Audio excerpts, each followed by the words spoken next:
Good morning, grade 4 learners, and welcome to our agriculture lesson. Today, being the 8th of September 2020, we will be learning about a conservation project. When we are looking at this conservation project, we'll be learning about edible crop gardening. Edible crop gardening. When we talk of edible crops, these are crops that can be eaten. When we talk of edible crops, these are crops that can be eaten. Please note that we have got two types of crops. One, we have cash crops. Two, we have food crops. So food crops are crops which can be eaten. And on edible crop gardening, we are mainly looking at guava and tomato fruit trees. Remember our last topic last term, we were looking at fruit trees. Now, as we look on guava and tomato fruit trees, there are things we need to do for you to get good results or good fruits. One is by weeding. As weeds grow, they use the nutrients. The nutrients are the food for the guava and tomato fruit trees. So we need to remove these weeds. Remember, we learned that weeds grow on their own. They are not planted. They grow on their own. So they compete with plants for food, for water, and sunlight. So as they grow, we need to remove these weeds. We can remove the weeds by uprooting. You can use your hands to uproot the weeds. Or you can use a djembe to dig them out. When we dig them out, this is the best method of removing weeds from the farm. And we have some people or some farms which have very large farms.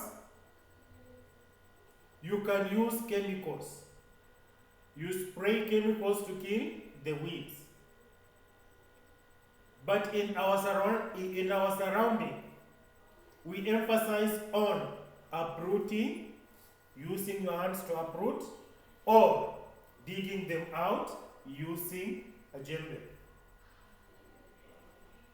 When you conserve, the second measure is by mulching. Mulching conserves water for the plant. And I remember when schools were still on, I showed you how mulching is done. And majorly we used dry grass. When you cover this dry grass on top of the crops, they conserve, on top of the soil, they conserve water for the crops. Number 3, you need to apply manure. Remember, we made a compost pit together. And we used grass, dry grass, and we are also using the remains from the kitchen to make that compost manure. Now, when you apply manure, manure gives nutrients to the plant. Number 4 is fencing. Fence to protect our guava and tomato fruits trees from animals.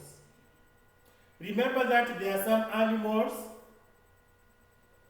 that can eat the leaves of guava and tomato trees. So it is important you fence them. Number 5, pruning. Remember when we were looking at fruit trees, we learned about pruning. And we learned that it is important we remove excess branches for the guava and tomato fruit trees. When you remove this, they will grow well. They will also bear good size fruits. Number 6, irrigation. It is important we water the plant. This majorly can be done using drip irrigation. I remember we did drip irrigation when we had a tomato plant outside your class. Drip irrigation is important because water is poured slowly by slowly where the crop roots are. This is done majorly when we have drought, when we've not had enough rains for a long time.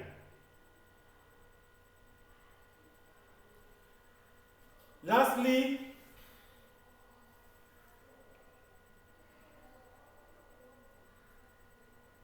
these crops, I said, they need to be protected from people and animals. So it is important. I had said this fencing, but it is important. I repeat it. You need to fence the crops, the guava and tomato trees. This protects against damage by animals and people. So class,